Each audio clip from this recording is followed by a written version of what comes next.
the next part of our discussion, that is planets. Now, once you discuss planets, the very first thing is how do we define a planet? Because if you remember, Pluto originally was called as a planet, but it was removed from planethood.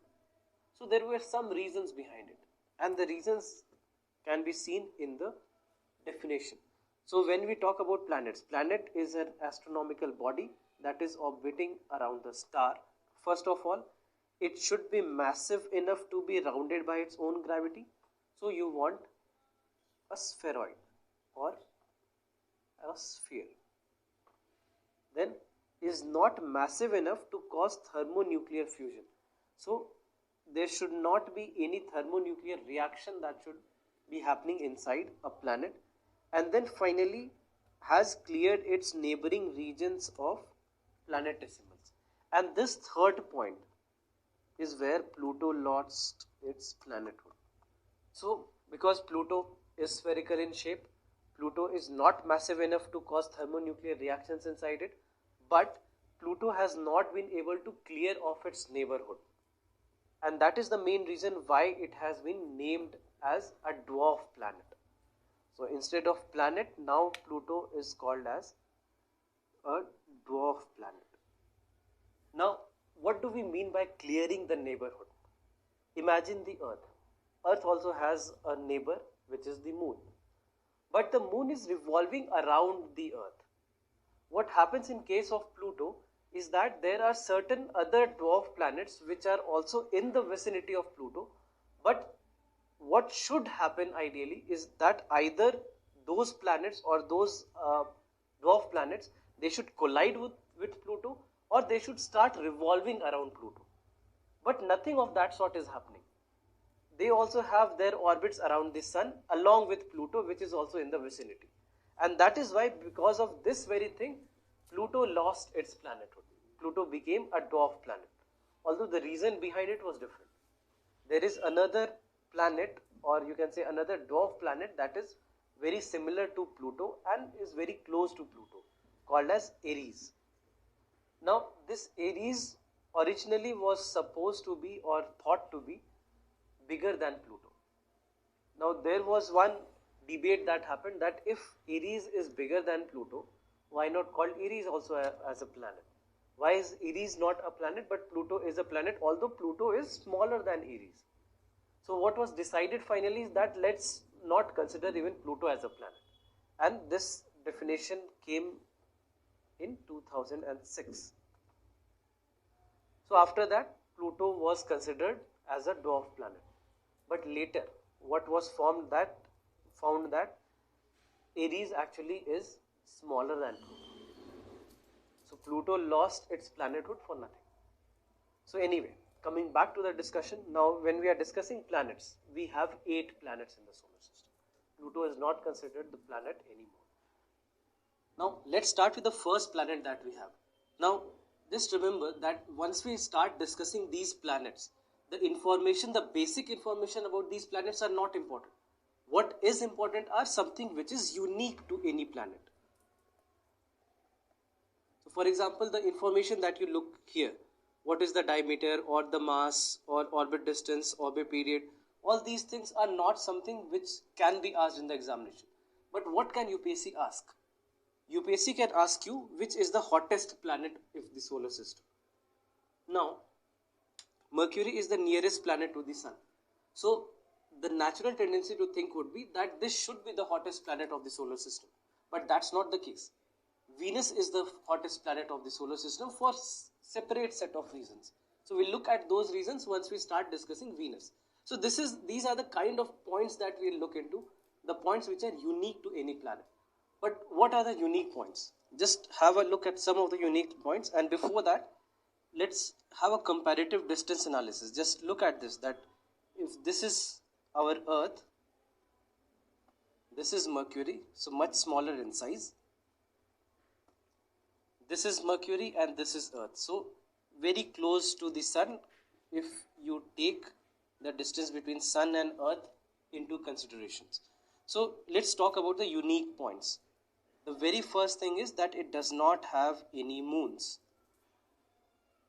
So this becomes one unique point. Because what can UPSC ask? UPSC can ask you which of the following planets of the solar system do not have any moon or does not have any moon. They can give you 4 options: Venus, Mercury, Mars and Jupiter. 1 only, 1 and 2, 1, 2 and 3, none of the above. So what you need to know there is there are only 2 planets in the solar system which do not have a moon. One is Mercury and the other one is Venus. Apart from these 2 planets, all the other planets of the solar system, including the dwarf planets, have a moon of their own. So this becomes first unique point for us. Then second is the fact that it is the second hottest planet of the solar system. Not the hottest, even though it is the one which is nearest to the sun. And then it is the smallest planet of the solar system. Until the point Pluto also was a planet, Mercury was the second smallest planet of the solar system. But after Pluto was renamed as a dwarf planet, Mercury became the smallest planet of the solar system. So these are certain important facts that you need to know about Mercury. Then the next important point for us when it comes to the unique points about Mercury is the fact that it is the second densest planet. Again, which is the densest planet of the solar system? The densest planet of the solar system. Now when I ask this question in the classrooms, what I've seen is many of the people or majority of the students answer Jupiter. But Jupiter is not the densest planet, it actually is our own Earth. Earth is the densest planet of the solar system, Mercury being the second densest planet of the solar system. So these are the 4 unique points about Mercury. So something like this, these kind of points will take up for each and every celestial body that we are going to take forward. Coming towards the second planet, that is Venus. When it comes to Venus, these are the basic details about Venus. You can have a look at it, but questions do not come from here. The point is that if you look at the surface temperature, the surface temperature is 462 degrees Celsius. And if you look at Mercury's surface temperature, it ranges from minus 173 to 427 degrees Celsius. So that's why Venus is a hotter planet. And then look at the size comparison. It's almost similar to the planet Earth. Since this is the case, there are certain names that have been given to Venus. Look at the distance. This is Venus and this is our Earth. So distance wise it is second and closer to the Earth. So if I talk about the unique points that we have for Venus, the very first for me would be the fact that it is the hottest planet of the solar system. Now, when we say that this is the hottest planet of the solar system, just try to understand what would be the reason behind it. The most important reason that we have for something like this to happen is the presence of carbon dioxide. And this carbon dioxide is approximately 96 to 97% of the atmosphere of Venus. So now just think of the Earth. Our Earth has approximately 0.5% of carbon dioxide, and then we have such a huge role that it plays in climate change, and it is causing global warming. So all this is happening because of presence of carbon dioxide, which is even lesser than 1% in our atmosphere. But when you talk about Venus has 96 to 97% of carbon dioxide in its atmosphere. And that is one of the major reasons what makes Venus the hottest planet of the solar system. Then the second reason that is given for the same to happen is the tilt.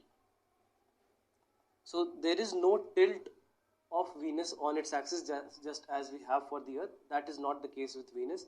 And that due to that what happens is there is no seasonal variation. And that increases the temperature or the surface temperature of Venus. So that is also a reason that is given behind it being the hottest planet of the solar system. So these two are the reasons that are working there. Then apart from that, another important aspect is that Venus rotates in the opposite direction to most planets. And what this means is that Venus is rotating in the opposite direction to that of the Earth. something which is also called as retrograde rotation. Now, a possible reason for this might be a collision that might have happened in the past with an asteroid or other object that would have caused the planet to alter its rotational path. Now, it also differs from most other planets in our solar system by having no natural satellites or moons, something that we just discussed. So, what is the second point that we have? Opposite direction of rotation. The third is, again, no moons, just as it was the case for Mercury. The fourth point, it is also known as morning or evening star, because it is visible during morning or evening times in our horizon. Then the next important point is that it is sometimes called as sister or twin planet to our Earth, because the size, the diameter of Venus is more or less similar to the diameter of the Earth, and that is why sometimes it is also called as a sister planet or a twin planet. Then again, you can say that it is the second brightest object in the night sky. Of course, our own moon is the brightest thing in the night sky. Venus becomes the second brightest thing which is seen on the night sky. Then, so these are the unique points that we have for Venus. Then the next planet that we have to discuss is our Earth. Now, when you discuss our Earth, I'm not going into the details of the Earth, because then you have read about the Earth in geomorphology part of geography. But some points, for example, one point that we had mentioned for the Earth was the fact that it is the densest planet. And I'm writing this down because this is one information that I have seen people forget, or the students forget, that it is the densest planet of the solar system. Apart from that, there are a few points that you can know. For example, one more point, if I have to note down, it could be the fact that Earth's rotation is slowing down. So the deceleration that is happening is something which is very less, approximately 17 milliseconds per 100 years. So although this rate at which this is occurring is not very perfectly uniform, but this is somewhat the rate that we have. Now this has an effect of lengthening our days, but it happens so slowly that it can be as much as 140 million years before the length of a day will have increased to 25 hours instead of 24 hours. So we do not have anything to worry as of now, but it is decreasing at the rate of 17 millisecond per 100 years. This is the rate of deceleration, but something which is slightly important point, not a very important point. Moving on to the next planet that we have, that is Mars. So Mars is an important planet anyway, because of all the missions that are happening, everything that we are sending to Mars, that have become the reason. If you look at the number of moons that Mars has, it is 2, which are Phobos and Deimos. Then apart from that, if we come to the comparative analysis, you will see this is the size of Mars compared to the size of the Earth. The distance, if you look at, this is where Mars is, and this is where our Earth is with respect to the Sun. So the first unique point about Mars is the fact that it is called as the red planet. So, and why do we call it a red planet? Is because of its appearance that we have, which we see from the Earth. This redness in color is because of mainly the presence of iron ores and iron minerals on the surface of Mars. Apart from that, most important thing that we have to know about it is the fact that it has the tallest mountain of the solar system among any planets, and which is called as Olympus. So Olympus actually is approximately 21,000 meters tall. So compare it with Mount Everest, which is just 8,848 meters tall. So that's why it has the tallest mountain of the solar system. Next important point that we have for Mars is that it has the largest dust storms. So when we say the largest dust storms, what exactly they mean is that these are the dust storms. We say largest because these can cover the entire planet and they last for days, they can last for months. So that's why we say that it has the largest dust storms in the solar system. Coming to the next planet that we have, which is Jupiter. Now when it comes to Jupiter, there are quite a few important points that we need to know, especially from prelims point of view. And if you look at these points, first of all, if we look at the comparison, if this is the size of Jupiter, this is our Earth. So now we have come to a planet which is much bigger than our Earth. So just look at this. This is where our Earth is, and compared to that, this is where Jupiter lies. So now we have gone to the other side of the solar system. So now why I call it the other side? Because all the planets from here are called as outer planets. And all these planets that we have discussed until now, they are called as inner planets. In between the outer and the inner planets, you have something called as the asteroid belt, which lies between Mars and Jupiter. So if we look at the unique points about Jupiter, first of all, something that you might all know, that it is the biggest planet of the solar system. Then the second point is that it has the shortest day among any other planet. So one day approximately lasts for 9 hours and 55 minutes only. So compare this with the Earth, which has a 24-hour rotation period. So that's why it has the shortest day. When we say day, I'm not talking about day and night, I'm talking about one day, which is 24 hours for us. It is just 9 hours and 55 minutes for Jupiter. Now, next point is that it has a system of rings.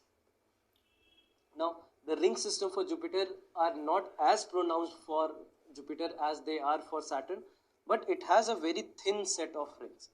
It cannot be compared with that of Saturn, but it has a thin system of rings. Do not forget that. So now it has rings, and then it has something called as a giant or great red spot. Now what is this giant red spot?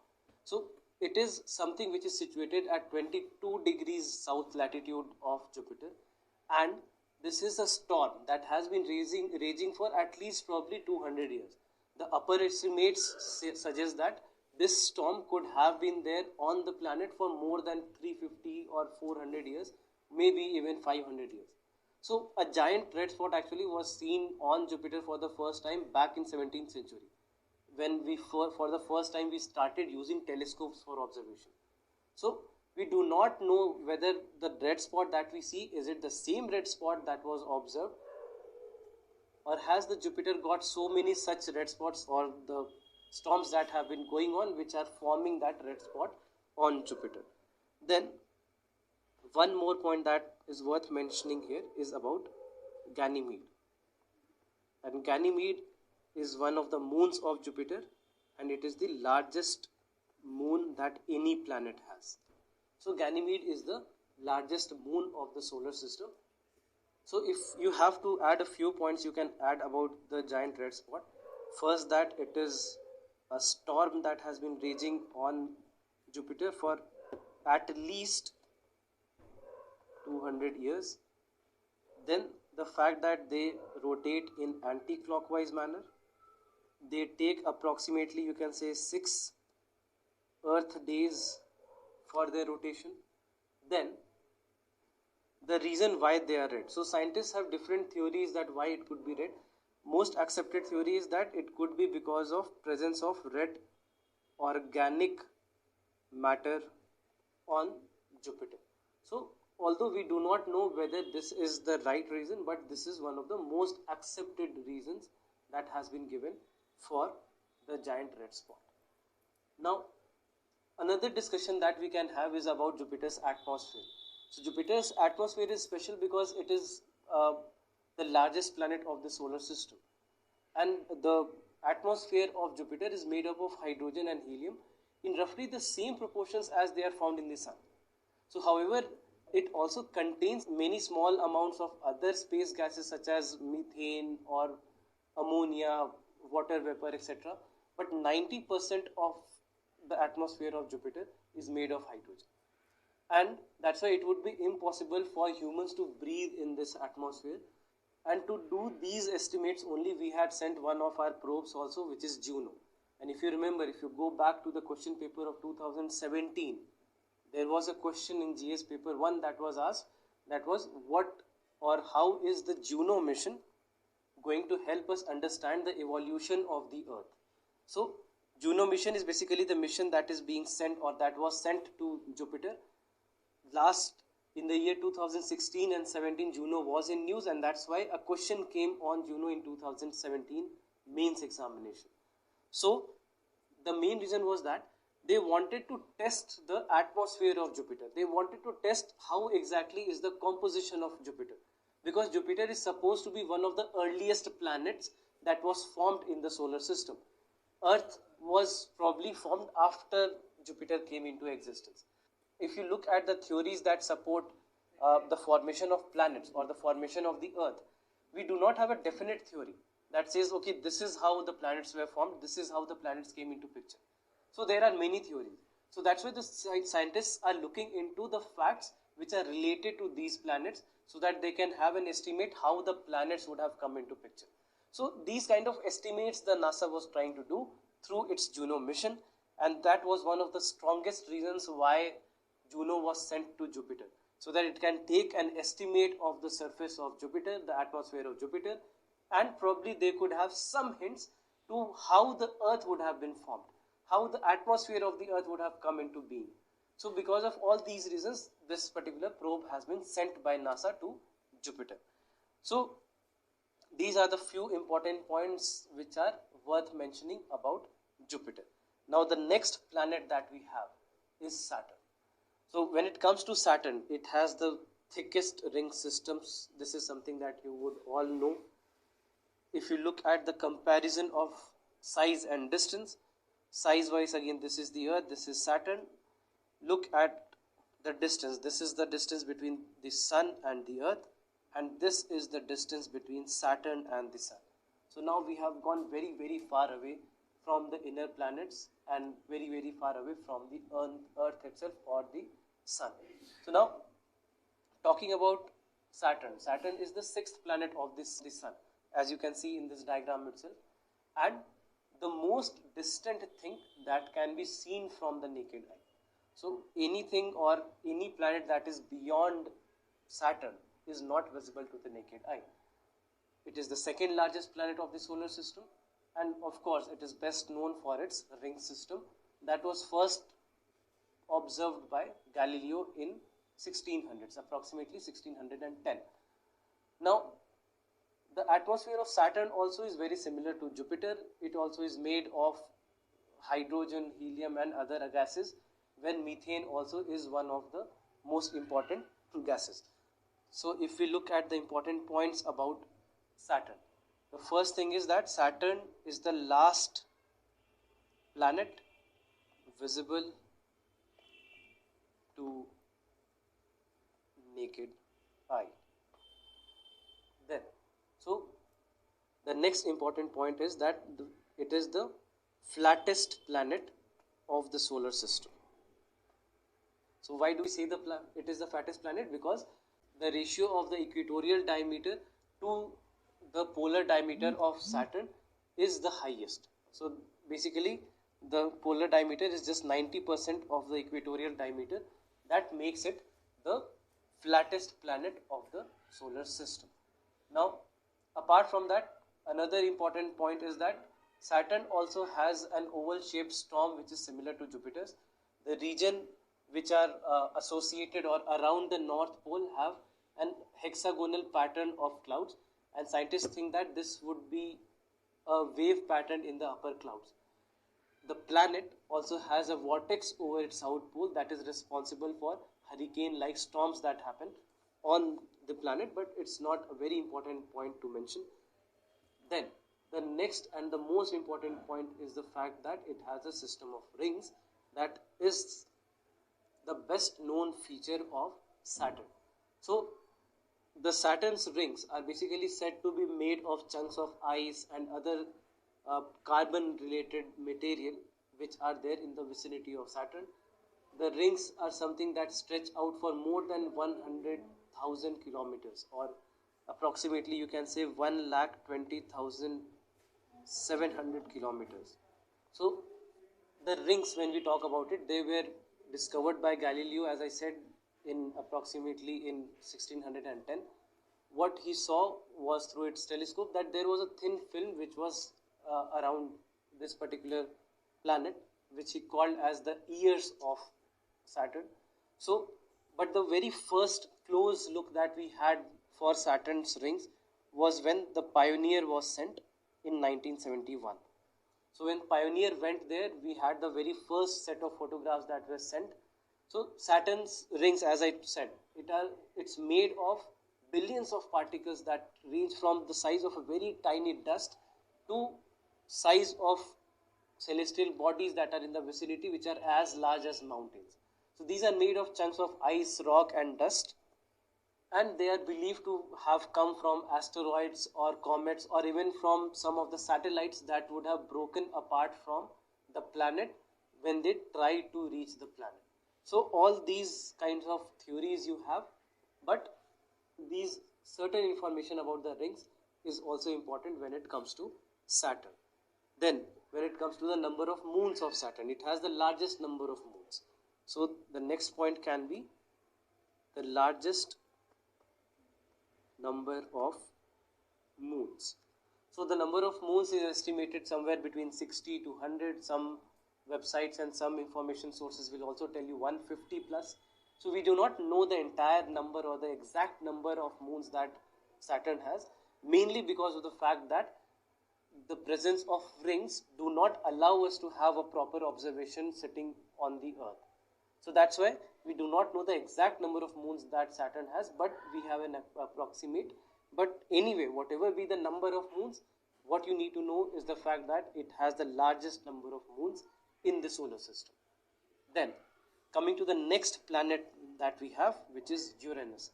Now, coming to Uranus, another important point again, that it also has a system of rings. If you do the comparative analysis, again a much bigger planet compared to the Earth. Distance wise also, this is where Mars is and this is where Uranus is. So if we discuss some of the unique points about Uranus, the very first would be that it also has a system of rings. Then another important point can be that the axial tilt of this planet is 98 degrees, which is the most for any planet. So that's why it is often described as rolling around the sun on its side. This phrase is used for it. Rolling around the sun on its side. So this is something that is used for it. So Uranus actually became the first planet that was discovered using telescopes. Before that, all the other planets, as we discussed last time also for Saturn, that all these planets are visible to the naked eye, but this is not. Then another important point is the fact that it has the coldest temperature among any planet. So you might think that since Neptune is the farthest planet, it should be the coldest. No, it's not the case. So just remember, neither Mercury is the hottest nor Neptune is the coldest. You can say that the average temperature of Neptune is of course much lower than Uranus, but what happens is the recordings of the lowest temperatures that we have done for Uranus is lesser than that of Neptune. So that temperature you can say is approximately minus 224 degrees Celsius.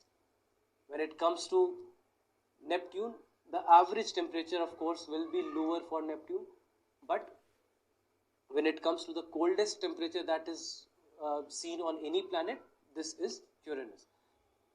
One more important fact, and a very important one, is the fact that this also has an opposite direction of rotation. Just as we discussed for Venus, that is the case with Uranus as well. So just remember these important points for Uranus. So the next planet that we have is Neptune. So if you talk about Neptune, again one important fact is that it also has a system of rings. The effective temperature, if you look at here, is minus 214 degrees Celsius. So that's why when we talk about Uranus becomes the coldest planet if you are asked this in the question paper. Then if you look at this analysis, just look at this. This is where Neptune is, this is where Mars is. So compared to this distance, it is much far. Then if you talk about the unique points, that what are the important points about Neptune. So the first is the fact that it is not solid. It does not have any solid surface, which is not true for any other planet. So that's why it's a gaseous planet. Then secondly, the atmosphere of Neptune is made of hydrogen and helium with some methane, as is the case with the other planets also, which we just discussed. Now, another important point is the fact that Neptune has a very active climate.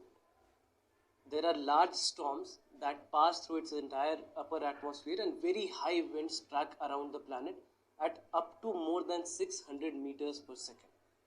So one of the largest storms that was ever recorded was in 1989, and it was called, or it has been called, as the Great Dark Spot of Neptune. So it lasted for approximately 5 years. So if you talk about this Great Dark Spot, it is something which is seen in the southern atmosphere of Neptune, and it was discovered, as I said, in 1989. Now it's an incredibly large rotating storm system and winds up to more than, as I said, 600 meters per second. The strongest winds that are recorded for any planet. So now the question arises is, how such powerful winds were discovered on a planet so far from the sun, and how is it a mystery to the day? So the data actually was sent by Voyager 2, a probe of NASA that was sent to Neptune and sent for the outer planets. Now, when Neptune was observed by using Hubble telescope in 94, this great dark spot had vanished, although a different kind of dark spot had appeared in Neptune's northern hemisphere. So the northern hemisphere also, when we talk about Neptune, it also has an incredibly thick atmosphere that has, you can say, approximately 75% of hydrogen and 25% of helium. Some other gases are also present in very trace amounts. So its atmosphere contains only icy clouds and are the fastest winds recorded in the solar system. The particles of icy methane and minor gases in the extremities of atmosphere has given the Neptune its deep blue color. So that's why this becomes another distinguishing factor for Neptune. So these are some of the points, and of course the fact that it also has a system of rings. So with this we have come to the end of all the 8 planets and the important points regarding these 8 planets. So just think of how the questions can come. For example, they can ask you which of the following planets do not have a ring around them. Then they can give you options like Jupiter, Saturn, Uranus and Neptune. And they can give you options like this: 1 and 2, 1, 2 and 3, all of them, and then they can ask you, let's say 3, 4 only. So something like this can be asked in the examination. So what we have discussed is that there are 4 planets in the solar system which have a system of rings. So all these unique points that I have given you for all these planets, please remember only these points. Go through these points before the prelims examination. No need to memorize this for the mains examination. Just from prelims point of view, these points can be important. Now the next set of celestial bodies that we have in the solar system apart from planets are dwarf planets. So what we discussed when we were discussing the planets is that there are certain conditions that have been laid down for defining a planet, and the same has been done for the dwarf planets also. The first is that it should orbit the sun. Second, it has enough mass to assume a nearly round shape, which was true for the planets also. Has not cleared the neighborhood around its orbit. This is the fact that is distinguishing a dwarf planet from a planet, that it has not cleared the neighborhood around its orbit. And then of course it is not a moon. So the five recognized, or you can say the most important dwarf planets of the solar system are Ceres, Pluto, Aries, Makemake and Uma. Now out of these five, Ceres lies in the asteroid belt and rest four are trans-Neptune, or they lie after Neptune. So this is the difference. Again, if we look at least two of them, at Ceres and Pluto are two important planets or dwarf planets for us. When you talk about Pluto, again, most important fact for Pluto, talking about Pluto, Pluto is one unfortunate dwarf planet. It used to be a planet until 2006. In 2006, we changed the definition for a planet, and that is when Pluto changed from a planet to being a dwarf planet. Now, it was discovered in 1930, and at that point of time, it was classified as the 9th planet of the solar system. It is, of course, the largest dwarf planet that we have, but mass-wise, it is the second massive, because Eris is the most massive planet or most massive dwarf planet of the solar system. Now, when it comes to Pluto, another important fact that you can remember is the fact that it has 1/3, or it is made of water that comprises of 1/3 of the entire surface. So 1/3 of the surface of Pluto is water. Another interesting fact about Pluto is that it sometimes has an atmosphere. So when the elliptical path of Pluto takes it closer to the sun, its surface ice thaws and it forms a thin atmosphere which is primarily made of nitrogen, which slowly escapes the planet. It also has methane at some height above the surface, which starts to dissociate into hydrocarbons. And these hydrocarbons then fall to the surface of Pluto and coat the ice with a very dark covering. And when Pluto moves away from the sun, the atmosphere then again freezes back into its solid state. So sometimes it has an atmosphere.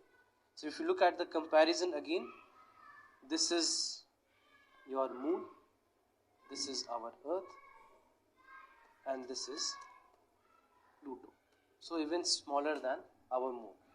If you look at the distance, you are looking at 39.3 astronomical units. So if you remember, we talked about 1 astronomical unit is basically approximately 150 million kilometers. That is the distance between the sun and the Earth. So 1.5 AU is the location of Mars, and compared to that, it's 39.3 astronomical units. Coming to the next important dwarf planet that we have is Ceres. So Ceres is the largest object in the asteroid belt, that is between Jupiter and Mars, and this is one of the dwarf planets. As I said, the only dwarf planet that lies inside Neptune. All the other dwarf planets are outside Neptune. So, and then finally, Ceres is made of 25% of the asteroid belts of the total mass of the entire asteroid belt. So these two for us are the important dwarf planets that we have. Apart from the dwarf planets, another set of celestial